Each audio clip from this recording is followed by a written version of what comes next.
Hello. Good afternoon from me. My name is Lydia Katsini, and I'm a member of the BioTeC Plus group, and I'm also involved in the PROTECT project. Today, I'm going to talk to you about climate change and impact modeling in the context of food safety.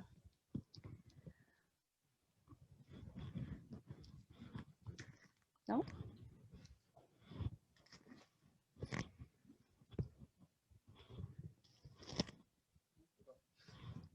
Yes. So a quick overview of my presentation. I'm going to talk a little bit about the impacts of climate change on food safety, an introduction to climate change fundamentals, an introduction to the food systems approach, and a quick talk about the sources of uncertainty. So, a quick example, raw milk. So, because of climate change, cattle are expected to experience increased heat stress. Because of this heat stress, we're going to have reduced yields, which falls under the food security scheme. But apart from that, we're going to also experience increased microbial load, which falls under the food safety scheme, which is in our concern. So food safety is going to be affected directly because of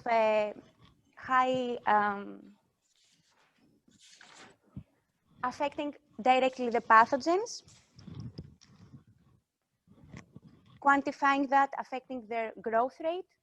Climate drivers can be temperature related, precipitation related, and other climate drivers which integrate both these two and other factors as well, but also indirectly by affecting the risk of exposure to diarrheal diseases, by having extreme weather events such as increased risk of floods. And apart from that, diarrheal diseases demonstrate seasonal variations. So we can see there the direct influence of climate on diarrheal diseases. Before we continue, let's make an introduction of in climate change fundamentals. So what is climate? Like a person can have a different kind of moods, and their moods can fluctuate, but they all contribute to one personality. We can have different weather conditions, which can be different from each other, but all of them contribute to one climate. So the weather refers to short terms, which can be from day to day, week to week, or month to month, and refer to a specific location, while climate is a long-term summary of the weather over a period. Typically, the period is 30 years according to the World Meteorological Organization, and refers to an area, a broader area than just a location. The climate system is a very highly and complex system. It is a very highly complex system, which consists of these 5 elements. So the atmosphere, our air, the hydrosphere, water, rainfall, lithosphere, it's the ground, let's say.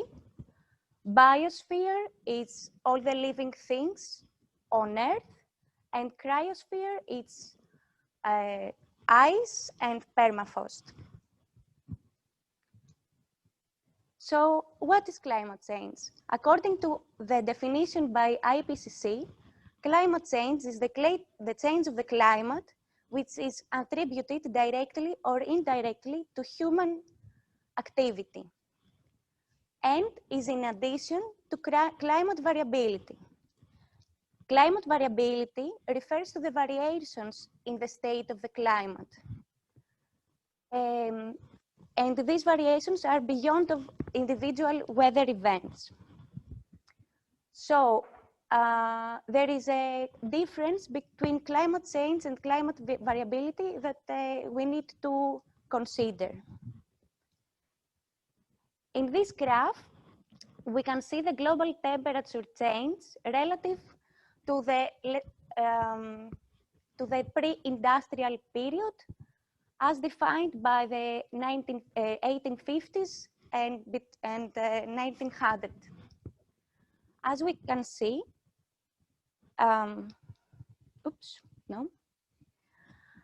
the increase in the observed temperature is what we call climate change, and is because of the human activity, while in the observed changes, the fluctuation of the temperature is the climate variability. In the green part, what we see is the climate projection for the future. Based on models we built, it's a projection we make about the future. On these projections, we rely in order to assess the impacts and quantify the effects. So, the main topic, impact modeling. There is a need to develop impact models in order to assess the effects. But in order to do that, there is a whole process involved before coming up with the impact models. So let's break down this scheme. First, we start from the scenarios. The scenarios are the actual greenhouse gas concentrations that we anticipate to have in the future, and the narratives, the shared socioeconomic pathways, which are actually several different narratives of our future. Are we going to mitigate? Are we going to adapt?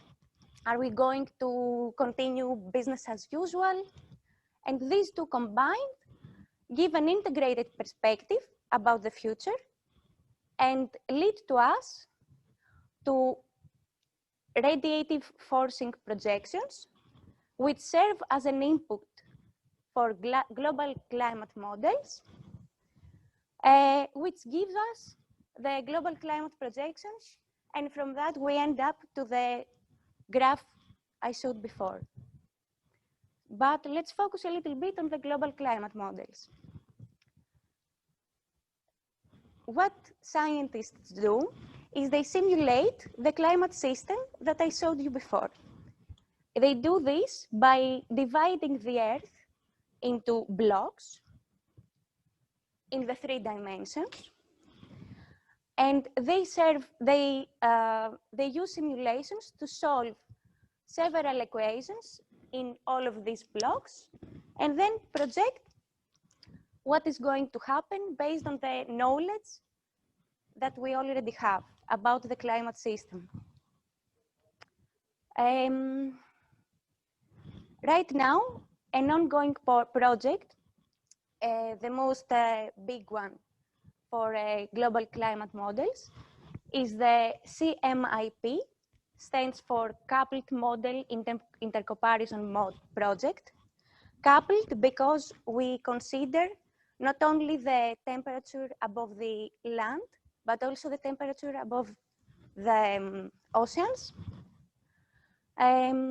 This project works with several climate models coming from more than 30 different groups around the world, and sets out the protocols and standards in order to have a uniform work between the 30 and more groups. The outcome of this project, the ultimate goal, is to have a multimodal output that can be also publicized to the public. But there is a problem with these global climate models for our purpose. Global climate models are too coarse. What does this mean?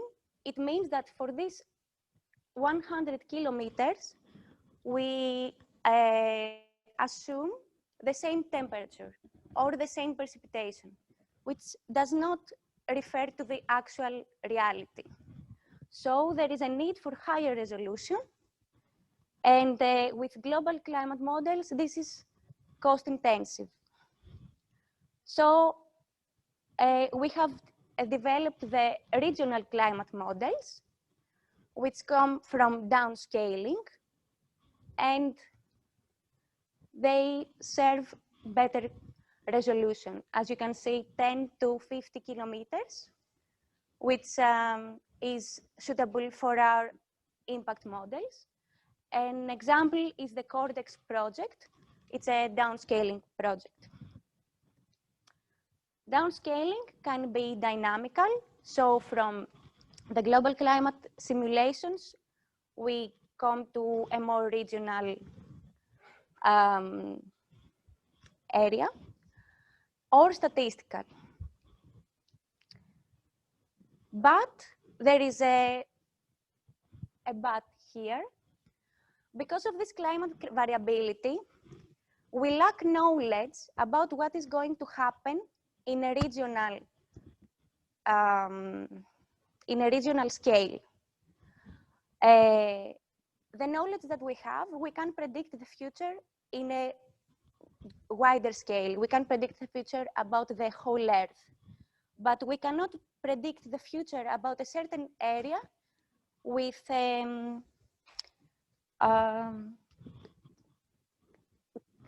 good or enough certainty. So downscaling adds uncertainty to our scheme. So with these regional climate models, we can then continue and develop and have the input of the future scenarios, let's say, to our impact models. In our case, the impact model is referring to the food system. We can also have impact models for crop production and other fields. So, since the climate is such a highly complex system, a holistic approach should also be applied to the food system. So starting from production to processing, distribution, storage, and consumption. Some examples about how future climate might affect each of the processes. For the production, as I said in the previous example, we could have increased microbial load. In the processing, we face the risk of under-processed products. Distribution and storage, the risk of contamination or microbial growth, undesired. And in consumption, the risk of undercooked products. All of them in the aspect of food safety. So the idea is we can model each step separately, and the combination of all of them is our impact model. But until now, I have also referred to uncertainty. So uncertainty actually comes of our lack of knowledge about what is exactly happening, which is very important when developing a model. So the first step in having a study in the uncertainty is always to define the sources of uncertainty. In our scheme, what are the sources of uncertainty? First of all, our scenarios are assumptions. So they come with uncertainty. And this uncertainty propagates. As I mentioned before, with downscaling, we have an added source of uncertainty. And again, we have the propagation of uncertainty. Also, in our impact model, we assume that we are going to have an increase in the microbial load, but we don't know how much. We have a lack of knowledge there. So an additional source of uncertainty, which also propagates. And of course, in the propagation of uncertainty, there are several tools and methods that we deal with it. So an integrated study of all the uncertainty must be done. So to conclude,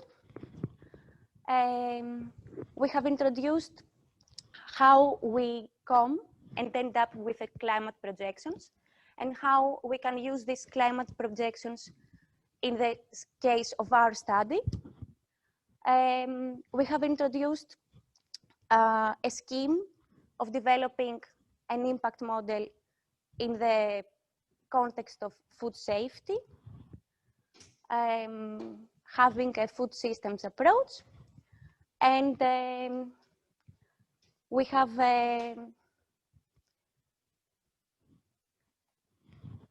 also referred to the need for an integrated study of the uncertainties involved.